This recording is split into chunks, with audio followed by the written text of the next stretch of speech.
Without a doubt, both chapters of IT are among the best horror films of the last 10 years, but it's practically impossible for an average viewer like us to catch every single detail and Easter egg while watching the movie.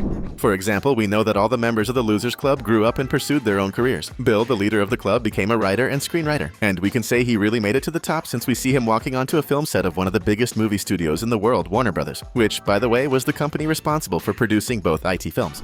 Another detail in the same scene is that we see Bill entering Soundstage 14, and that number is definitely not there by accident. That's because it's actually a reference to Chapter 14 of the book, called The Losers Club Takes on It. This chapter focuses on the events that reunite the Losers Club for their final battle against the entity known as It, just like what happens at the beginning of the 2019 film, proving once again that nothing in IT Chapter 2 is there by chance. And since Pennywise appears every 27 years, we've compiled 27 of the biggest and scariest hidden details in the second part of Stephen King's incredible masterpiece. If you want to have your mind blown, stick with us until the end of this video. Still talking about the scene where Bill is on the movie set, we see him being approached by the director of the film in which his wife is acting. What most people, except hardcore movie buffs, don't know is that the person playing the director in IT was, in fact, a very famous filmmaker named Peter Bogdanovich, known for directing movies that explored the complexity of the human mind and behavior. Peter passed away in January 2022.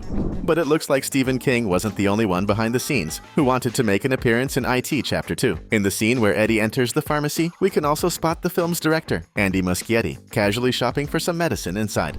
As we all know, many book authors whose works get adapted into films love making cameo appearances in the movie versions, and Stephen King is no exception. He plays the second-hand shop owner where Bill finds his beloved silver. But that's not the most interesting part. The real Easter egg is in the drinking utensil Stephen King is using while talking to Bill. That item, called a cuya, is widely used in certain regions of South America to drink a bitter herbal mixture in countries like Brazil, Argentina, and Uruguay.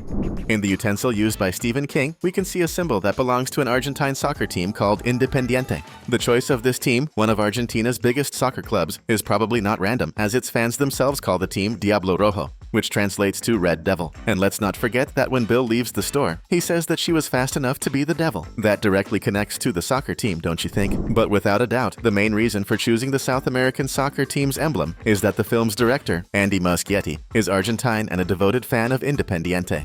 Also, here's another curious fact. While we can't say for sure if it's related, it's definitely worth mentioning. There was an American soccer player named Stephen King who played for well-known clubs like Seattle Sounders, Chicago Fire, and DC United. Could this be a subtle nod from the horror author to his namesake? Who knows, right? Actually, the antique store owned by Stephen King's character has even more interesting Easter eggs. For example, if we look closely just above the shopkeeper's head, there's a license plate with the letters and numbers CBQ241. That's the exact same license plate from Christine, the Killer Car, one of Stephen King's stories that was also adapted into a movie in the 1980s. Now seriously, if you're also a fan of thriller books, movies, and TV shows, in honor of the king of the genre, drop a #King in the comments.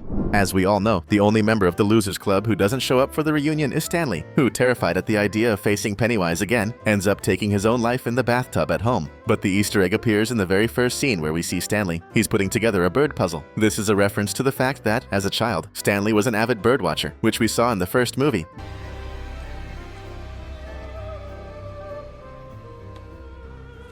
This is confirmed by the picture of a bird hanging on the wall in his living room, and once again, on another wall in the same room. When we see another member of the Losers Club, the now handsome Ben, we can tell that he has excellent taste in home decor. For example, in the corner, there's a statue of a turtle. This is a direct reference to Machurin, one of the supreme beings in the reality where Stephen King's stories take place, and the mortal enemy of Pennywise, mainly because Machurin represents the positive forces of life, which are the complete opposite of it. Bill goes back to his old house and meets the people currently living there. He meets little Dean, who reminds him of his brother Georgie. But the Easter egg lies in the object the boy is holding, his skateboard. That's because if you look closely, the bottom of the skateboard has patterns that are identical to the iconic carpet design used in one of the greatest horror movies of all time, The Shining. And as you probably know, that movie is also based on a book by Stephen King. But the references to The Shining don't stop there. When Beverly finds herself reliving a memory inside the bathroom of her old school, Pennywise torments her again, appearing at the door at different moments, taking on various forms. And one of them is Henry, the psychotic bully from her school, who says the line, "Here's Johnny." That's the exact same line Jack delivers when he breaks through the pantry door, where his wife is hiding from him. Next, we see the bathroom filling up with blood, almost drowning Beverly, but she manages to escape. As she opens the door, all the blood gushes out, and we see her completely drenched. This scene is also a tribute to another movie adaptation of a Stephen King novel, Carrie. The scene being referenced is the one where Carrie falls victim to a cruel prank by her classmates and gets completely drenched in pig's blood, triggering something very dark inside her.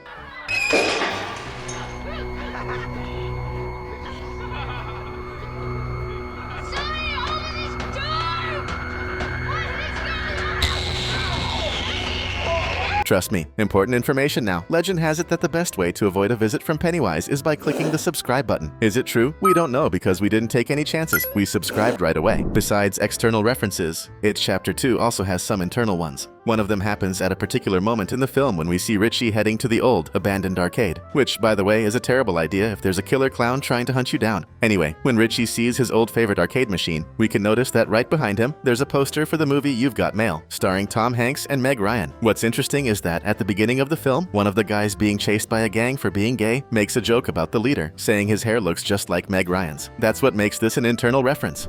Another pretty eerie detail is that if you pause and look closely, you'll notice that the rips in the movie poster actually spell out the word IT. Another interesting thing is that this gives us a hint about the year when Derry's movie theater shut down. Since the movie was released in 1998, that's 9 years after the events of the first film, which took place in 1989, and 18 years before the events of Chapter 2, which is kind of creepy when you think about it. 9 is exactly 1/3 of the 27-year cycle in which Pennywise goes into hibernation. That's seriously unsettling. Additionally, on the other wall of the old cinema and arcade, we see a poster for another movie that was released a few months earlier, called The Avengers. However, this film has no connection whatsoever with Marvel's superhero team. This confirms that it was indeed the last year of operation for Derry's cinema. Right after that, we see Richie walking toward the same town square where he and the Losers Club used to gather, and where Pennywise made a cameo as an Easter egg in the first movie, standing on the stage. This time, we see students from Derry High School rehearsing right behind him. If you look closely, you'll notice the school's mascot, a white tiger. This is a perfect reference to the book, where Derry's school sports team was known as the Derry Tigers. But that's not the only time the school mascot appears in the movie. In the very first scene, you can spot a white tiger plush toy prominently displayed at the carnival game booth. An interesting trivia fact about the movie is the cameo appearances of actors from the 1990 IT miniseries. One of the most notable is Brandon Crane, who played young Ben Hanscom over 30 years ago. Interestingly, in the 2019 movie, he appears as a member of Ben's professional team, introducing the architectural project led by the now-grown former overweight kid. Another fun detail about the 2019 movie is the recurring use of the word antiques. For instance, it's the theme of the book being read by the shop owner, played by Stephen King, when Bill enters the store to buy his childhood bike, Silver. Similarly, the shop next to the old cinema arcade is also an antique store with the quirky name Antiques or Queer. Likewise, when Beverly leaves her old apartment building and realizes that everything inside was just an illusion caused by it, we can see yet another antique shop in the background. This one is called Smith Creek's Antiques. This could be a subtle nod to Derry's deep historical connection with indigenous artifacts and the dark past of Pennywise's attacks centuries ago. Talking about movie details and Easter eggs is something we absolutely love, and since you probably love it too, we're leaving 2 amazing videos here for you to keep watching with us.